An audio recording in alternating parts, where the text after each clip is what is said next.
అదే ప్రశ్న మినీ కథ. నేను రచించిన కథలు, నా కథలు, నాటి కథలు, నాటిక కథలు అనే పుస్తకంలో ప్రచురించాను. ఈ కథ అదే ప్రశ్న మినీ కథ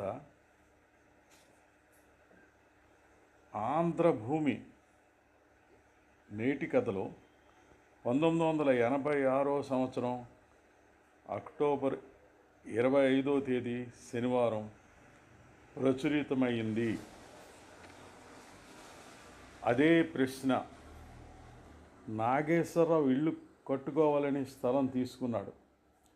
స్థలం తీసుకొని 10 సంవత్సరాలు గడిచిపోయాయి.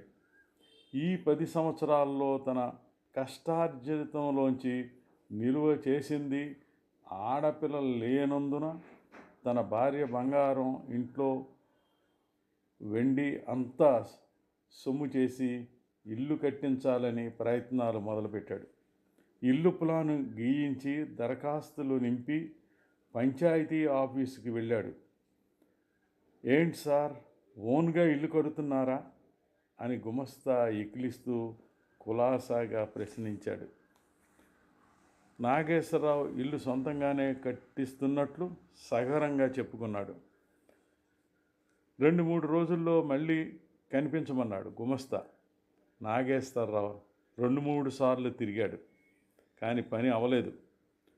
ఆ రోజు గుమస్తా అధికారికంగా చెల్లించవలసిన ఫీజులు కాక మామూలుగా చెల్లించవలసిన మామూళ్ళ సంగతి కూడా చెప్పాడు. పని అవటం ముఖ్యమని భావించిన నాగేశ్వరరావు చెల్లించేశాడు. అర్బన్ డెవలప్మెంట్ ఆఫీసుకి వెళ్ళాడు నాగేశ్వరరావు. ఏంటి సార్, సొంతంగానే ఇల్లు కట్టిస్తున్నారా అని ప్రశ్నించాడు. అవునంటూ పంచాయతీ వాళ్ళు అన్నీ చెప్పి ఉంచినందున గుమస్తాని ప్రక్కకు పిలిచి ఫార్మాలిటీలు అన్నీ పాటిస్తానంటూ వినయంగా విన్నవించాడు నాగేశ్వరరావు. కొన్నాళ్ళకు ఆ పని పూర్తయ్యాక ఇల్లు కట్టడానికి ఒక చిన్న కాంట్రాక్టర్ని చూసుకున్నాడు. రేట్లు చెప్పమన్నాడు నాగేశ్వరరావు.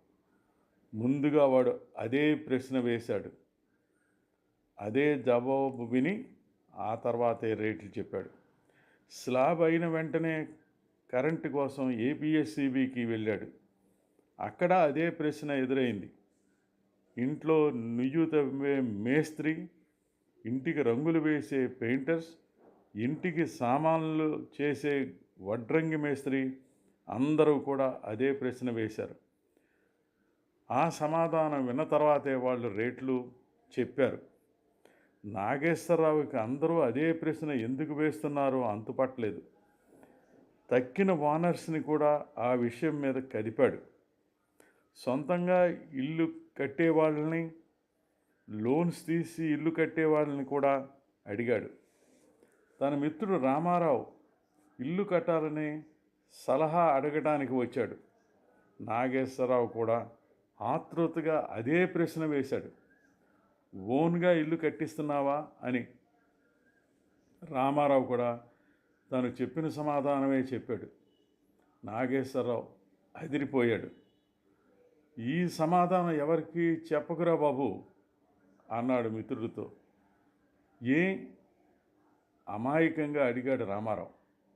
ఈ ఊళ్ళో సొంతంగా ఇల్లు కడుతున్నాడంటే డబ్బు బాగా పులిసి ఉన్న వాడి కింద లెక్క. అంచేత ప్రతి అడ్డమైన వెధవ దోసేయాలంటానికి చూస్తాడు. నువ్వంతా లోన్స్తోనే కడుతున్నానని చెప్పు, కొంతలో కొంత బతికిపోతావు అన్నాడు నాగేశ్వరరావు. నమస్తే. కొత్తపల్లి బంగారరాజు.